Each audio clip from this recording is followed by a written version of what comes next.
Assalamualaikum warahmatullahi wabarakatuh.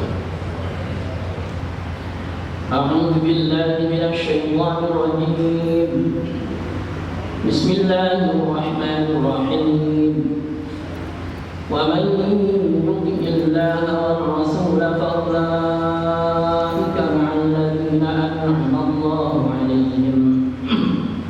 Fa ulaika ma'al ladzina an'ama Allahu 'alaihim minan nabiyyin was-siddiqin wasyuhada'i was-salihin wa hasuna ulaika rafiqa. Dzalikal fadlu minallah wa kafaa billahi 'alima. Para jemaah salat zuhur yang dimuliakan Allah, insyaallah kita akan melanjutkan kembali mengkaji tafsir surat An-Nisa ayat yang ke-67 sampai akhir. Masih ada hubungannya dengan ayat sebelumnya berkaitan dengan utusnya para Rasul Allah Subhanahu wa Ta'ala. Pada materi sebelumnya disebutkan bahwasanya Allah Subhanahu wa Ta'ala tidak akan mengutus seorang Rasul kecuali dalam rangka untuk dipatuhi atau ditaati. Nah, sekarang hikmahnya apa mentaati Rasul? Kata Allah, wa may yuti'illaha war rasulah, wa man, adapun siapa yuti, yang patuh, siapa man Allah kepada Allah, war rasulah, dan patuh pada Rasul. Faulaika, maka adapun mereka, ma'aman, ma'a itu bersama alladzina, orang banyak, an'ama yang telah memberi nikmat Allah subhanahu alaihi atas mereka. Siapa mereka ini? Yang telah diberi nikmat minan nabiyyin, dari para nabi, wasiddiqin, dan para siddiq, wasyuhada, dan para syahid, wassalihin, dan orang-orang saleh. Wa hasuna, dan alangkah bagusnya ulaika, siapa mereka, rafiqan, apanya yang bagus, kawan, berteman. Dzalikal fadlu, adapun itu karunia minallah, itu datangnya min Allah. Fakafa, dan cukup billahi, siapa Allah, aliman, sebagai zat yang mengetahui. Jamaah salat zuhur yang dimuliakan Allah, Allah bilang begini, wa may yuti'illaha war rasul faulaika ma'al ladzina an'ama Allahu 'alaihim minan nabiyyin wasiddiqin wasyuhada'i was-shalihin. Siapa yang patuh kepada Allah, patuh kepada Rasul, maka orang yang patuh ini membersamai para nabi atau membersamai orang-orang yang telah diberi nikmat dari kalangan para nabi, para siddiq, para syuhada, para sholihin. Kemudian kalau berbicara teman terbaik, ya mereka ini, alangkah baiknya berteman dengan mereka.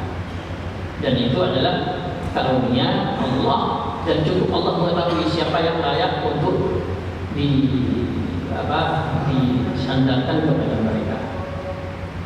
Ini hikmah daripada taat. Kemarin kita sudah bahas tentang ketaatan.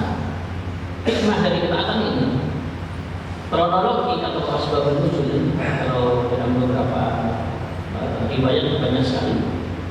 Ada yang menyebutkan secara umum, ada yang menyebutkan nama. Di antaranya adalah Sayyidina Sauban maula Rasulullah SAW. Beliau kemudian mendatangi Rasulullah karena semakin hari Sauban ini terlihat semakin kurus. Lalu kemudian Rasulullah ketika Sauban datang, kemudian ditanya, Sauban, kamu ini kok nampak pucat? Semakin lama semakin kurus. Katanya Sauban, Rasulullah, saya ini kalau udah sama engkau rasanya senang. Tapi kalau sudah meninggalkan engkau, itu saya kepikiran. Kenapa kok kepikiran? Ya karena di dunia saya nikmat sekali, bisa menatap wajah engkau, bersama engkau, senang sekali rasanya. Tapi kalau sudah jauh, rasanya rindu. Setelah itu yang saya pikirkan, di dunia saya kalau rindu bisa datang menjumpai engkau, jumpa. Tapi nanti kalau kemudian di akhirat, Pertanyaannya, engkau di mana dan saya di mana? Di mana? Tentu ini sangat jauh ya, katanya Sayyidina Sauban. Lalu kemudian Rasulullah SAW kemudian menjawab dengan ayat yang Allah turunkan, wa may yuti'illaha wa rasulahu fa ulaika ma'al ladzina an'ama Allahu 'alaihim minan nabiyyin wasiddiqin wasyuhada wassalihin. Kata Rasulullah, seakan-akan bilang, kamu tenang. Kenapa kau harus tenang? Karena orang yang sudah taat, yang taat kepada Allah dan Rasul, itu di dunianya kamu bisa bersama. Dipastikan akhirat nanti tetap bisa menyertai orang-orang yang telah diberi nikmat ini dari kalangan para nabi, para siddiqin, syuhada dan sholihin. Jadi di akhirat akan membersamai beliau. Nah, sehingga ada riwayat berkaitan dengan cinta, mahabbah. Sebelum bahas ketaatannya, itu ketaatan. Ada hadis-hadis yang menceritakan tentang bentuk ketaatan, fadilahnya, seperti kita sholat berjamaah ini. Ada fadilahnya tersendiri 27, ada fadilahnya zakat, fadilahnya umroh dan lain-lain. Tapi kalau kita membaca dalam beberapa literatur hadis itu, tidak ada satu hadis yang keluar dari lisan baginda Nabi Muhammad SAW yang lebih membuat sahabat ceria, bahagia, senang melebihi hadis cinta. Dan hadis apa? Cinta. Itu kan hadisnya hadis yang bikin jengkel, tapi setelah itu bikin senang. Karena waktu Rasulullah menyampaikan materi, tahu-tahu diputus. Baik. Rasulullah lagi menyampaikan materi, di tengah-tengah dia menyampaikan materi, tahu-tahu diputus dengan pertanyaan. Pertanyaannya yang viral juga, yang sering kita dengar tentang kiamat. Katanya nanya, ya Rasulullah mata saat. Rasulullah lagi menyampaikan materi, tahu-tahu diputus dengan pertanyaan. Ya Rasulullah mata saat. Ini orang Bedui. Katanya, Rasulullah kapan kiamat? Akhirnya orang Bedui ini jawabannya gimana? Rasulullah bertanya balik, maka kamu nanya kiamat, persiapan kamu menyambut kiamat apa? Oh, pertanyaan tentang kiamat. Akhirnya Bedui ini jawab begini, ma'adatu syai'an min kathiri sholatin wala siyamin wala sholatin. Kalau ditanya persiapan, saya bukan orang yang memiliki persiapan banyak, bukan yang sholatnya sudah wah, kemudian puasanya juga sudah wah, sedekahnya juga sudah nggak terhitung. Bukan itu Rasulullah. Dan terus apa yang disiapkan? Ternyata dia jawabnya ma'adatu syai'an min kathiri siyamin wala sholatin walakinni uhibbullah wa rasul. Nah, cuma saya ini punya modal satu, yaitu saya ini orang yang cinta pada Allah dan Rasulnya. Ternyata jawaban Rasulullah luar biasa. Kata Rasulullah, al-ma'u ma'aman ahad. Oh, kalau begitu kamu beruntung. Kenapa? Karena seseorang itu bisa membersamai orang yang dicintai. Hadis ini membuat sahabat yang tadi jengkel itu semuanya riang gembira. Karena sangat simpel kan, bahwasannya mereka sahabat setiap hari berzikir, setiap berjihad, berdakwah, hijrah, masuk dalam inalat amal wajah itu yang kita bahas. Tetapi kan mereka sampai detik Rasulullah menyampaikan itu, mereka belum paham bahwasannya mereka ini bisa bersama dengan Rasulullah. Tapi dengan munculnya pertanyaan ini, akhirnya membuat semuanya gembira. Karena ternyata modal cinta itu bisa membuat dipertemukan dan bisa bersama. Itu hadis yang paling menyenangkan di dalam Islam, yaitu hadis mahabbah. Ternyata ayat ini wa may yuti'illah wa rasul itu kronologinya juga gitu asbabun nuzulnya. Karena beberapa sahabat di antaranya Sauban, ada 5 riwayat hadis. Itu intinya sama. Semuanya rindu ingin bersama Nabi, tetapi yang dipikirkan itu mereka hanya bisa bersama di Nabi dulu, bersama Nabi di dunia, tapi mereka tidak yakin kalau bisa bersama Nabi di akhirat. Maka Allah memastikan dengan bahasa wa may yuti'illah wa rasul. Orang kalau sudah taat kepada Allah dan Rasul, mesti taat ini didasari apa? Cinta. taat kepada Allah dan Rasul, sampai saja nanti bisa bersama nabi-nabi, bisa bareng bersama siddiqin, bisa bareng syuhada, bisa bareng sama sholihin. Nah, kasta tertinggi di jajaran manusia itu adalah nabi itu. Makanya Allah menyebut mendahulukan nabi minan nabiyyin. Lalu kemudian peringkat keduanya itu siddiq, peringkat ketiganya syuhada, peringkat keempat adalah sholihin. Kita sebagai manusia mungkin sudah dikategorikan taat, bisa jadi maksiat kurang, tapi belum tentu bisa berstatus sebagai sholih. Mungkin belum berani, belum layak untuk disebut orang sholih. Begitu juga orang sholih itu belum tentu layak untuk disebut syahid. Karena syahid itu kemungkinan dua. Yang pertama, dia meninggal sebagai syahid. Yang nomor dua, karena dia menyaksikan orang yang pernah mendapatkan ilmu langsung dari Rasulullah. Namanya syahidallah annahu la ilaha illahu wal malaikatu wa ulul ilmi qa'iman bil qist. Yang bisa berstatus sebagai syahid itu sebagaimana Allah sendiri menyaksikan kalau dirinya itu adalah Tuhan. Para malaikat itu juga berstatus syahid karena bisa memastikan Allah itu sebagai Tuhan. Kemudian para nabi juga sama. Kemudian orang yang betul-betul mampu menegakkan ilmunya itu juga berstatus sebagai syahid. Maka belum tentu orang soleh itu bisa masuk pada syahid. Istilah rajin zikir aja bisa soleh. Tapi syahid belum tentu. Nah, sementara syahid itu juga belum tentu bisa mendekati siddiq. Karena siddiq itu sekaligus Sayyidina Abu Bakar, orang-orang yang pertama, as-sabiqun al-awwalun, di mana hidupnya berkorban dengan Rasulullah. Siddiq itu mana asalkan sholih, ditambah lagi dengan siddiq, membenarkan, membersamanya, menyertainya. Maka apa saja yang dilakukan oleh Nabi langsung percaya, membenarkan dan menemani. Wah, itu berat sekali. Yang ada itu as-sabiqun al-awwalun, bisa nyampe ke level apa? Siddiq. Seperti Sayyidina Abu Bakar. Kemudian Sayyidina Ibnu Mas'ud dan yang lain, yang masuk dalam as-sabiqun al-awwalun. Nah, siddiq ini kelas tertinggi. Artinya apa? Orang kalau level siddiqnya itu oleh Allah diangkat derajatnya, pasti jadi nabi. Karena nabi pasti siddiq. Kita tahu sifatnya nabi itu siddiq. Salah satunya amanah, tabligh, tolak. Nabi pasti siddiq, tapi siddiq belum tentu nabi. Begitu juga syahid itu siddiq pasti syahid, tapi syahid belum tentu siddiq.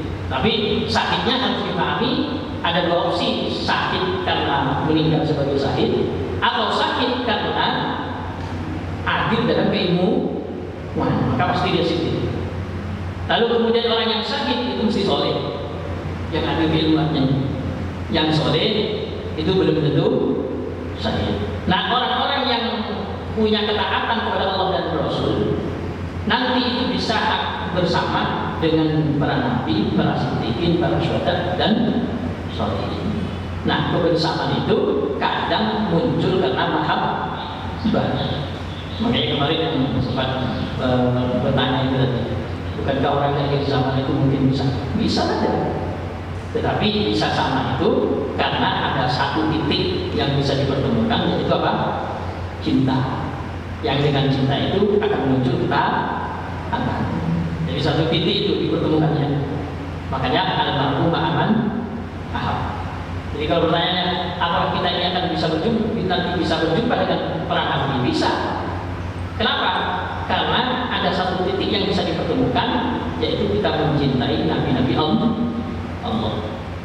Kita cinta pada Nabi Ibrahim, cinta Nabi Ismail, cinta Nabi Ishak, cinta Nabi kita Muhammad SAW, maka pasti nanti kita akan bersama mereka. Meskipun kebersamaan belum tentu satu lokasi, cuma bersama kan.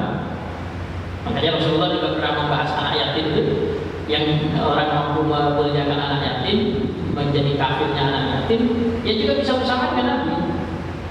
Beliau sampai langsung mengatakan anak wa kafirul yatim kahataini. Saya dan orang yang menanggung bebannya anak yatim itu seperti dua jari ini kan bersamanya. Cuma Rasulullah wafarraja bainahuma. Cuma oleh Rasulullah dibedakan. Jadi Rasulullah tidak merapatkan, tapi mengganggan bersama, tapi yang tidak sekelas rapat itu. Kenapa? Karena ada pemisah, yaitu apa? Derajat ke Nabi, ya. Tapi itu tetap bersama. Misalnya sama-sama surga Firdaus. Kalau di sini mungkin sama-sama di perumahan elit. Tapi ternyata di perumahan elit itu ada yang posisinya strategis, kemudian di jalan besar, jalan utama, kemudian bangunan itu keren gitu. Yang ini sudah di belakang-belakang yang lebih kecil lagi, ya, lebih kecil.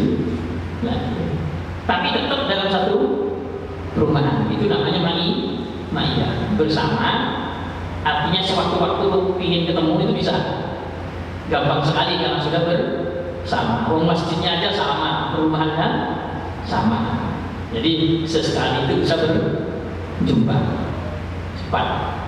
Tapi kalau tidak punya ini berat, tidak punya status apa, tidak punya kata-kata, mau bersama berat.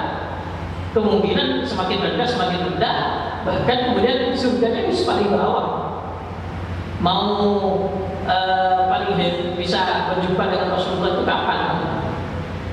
Ya bisa berjumpa, tapi tidak seperti orang yang bisa bersama.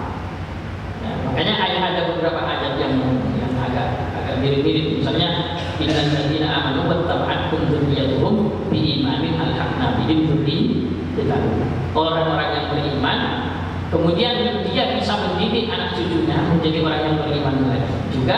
Nanti kata Allah, saya susukan anak cucunya ini bisa bersamalah di bertemu. Makanya jangan kalau punya anak kita didik dengan baik sehingga dia berstatus sebagai orang iman. Ketika di surga nanti bisa ketemu nggak? Ketemu, karena ayatnya apa? Innal ladzina amanu wattaba'athum dzurriyyatuhum biimanin alhaqna bihim dzurriyyatahum. Tapi ketemu pasti bersama apa enggak? Satu tempat, belum tentu, cuman hanya berjumpa saja. Karena sama-sama statusnya iman. Yang pasti bareng itu cuma istri. Maka ayat Al-Quran itu Allah pakai bahasa udkhulul jannata antum wa azwajukum.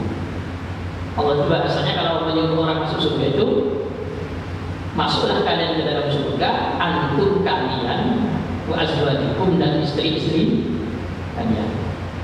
Itu mesti bareng. Lalu kemudian itu baru kalian hidup ini bareng-bareng dan bersama istrinya diberi nikmat yang melimpah ruah. Itu mesti bareng. Makanya kenapa kalau seorang istri itu nggak boleh terlalu kemudian merasa tersisihkan. Wah, ini kok diskriminasi gimana? Perempuan jarang, kesulitan untuk sholat berjamaah, kesulitan untuk sholat Jumat, kesulitan untuk jihad. Kami itu bukan menjadi problem.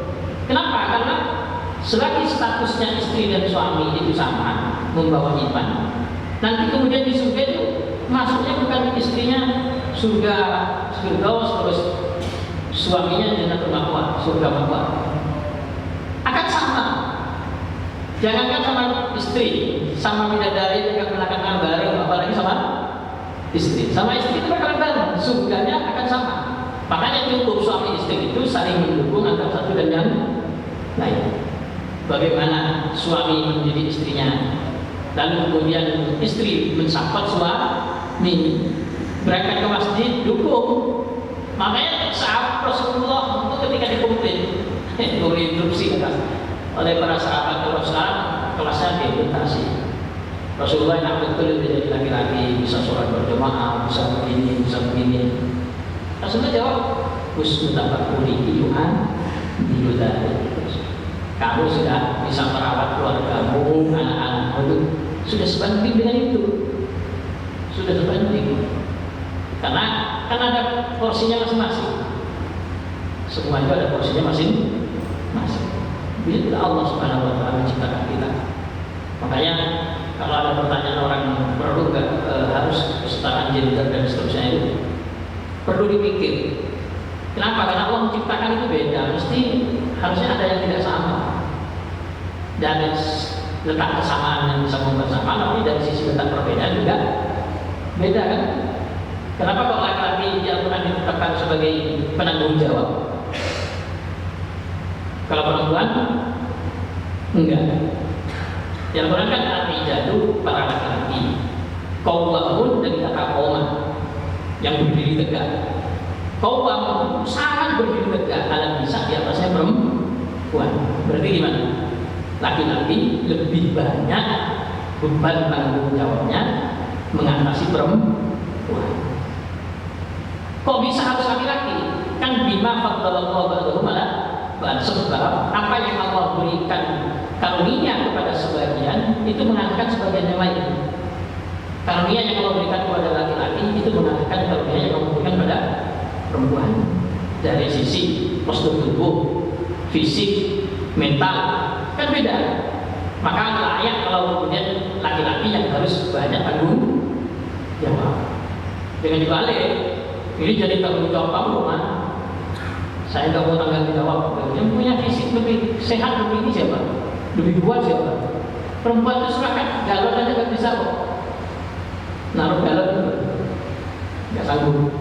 Lalu kemudian masa perempuan yang nggak bisa nunjuk? Wah, begitu. Di sini harus tahu.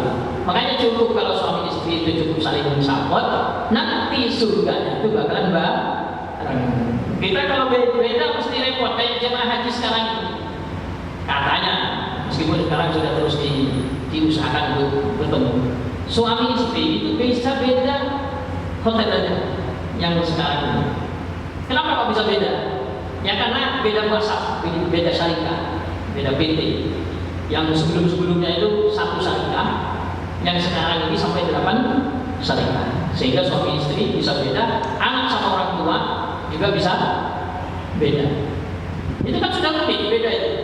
Waduh, gimana saya mau jumpa sama istri saya? Istrinya bagaimana saya ingin kumpul sama suami saya? Bagaimana saya mau susah? Tapi di surga juga sama. Besok kita gak akan dipersulit oleh Allah. Suami ingin ketemu istrinya, kemudian istri ingin ketemu suaminya, dipersulit tidak, tapi bisa bareng bersama. Maka Allah berfirman, udkhulul jannata antum wa azwajukum silakan wahai laki-laki, kalian masuk ke surga.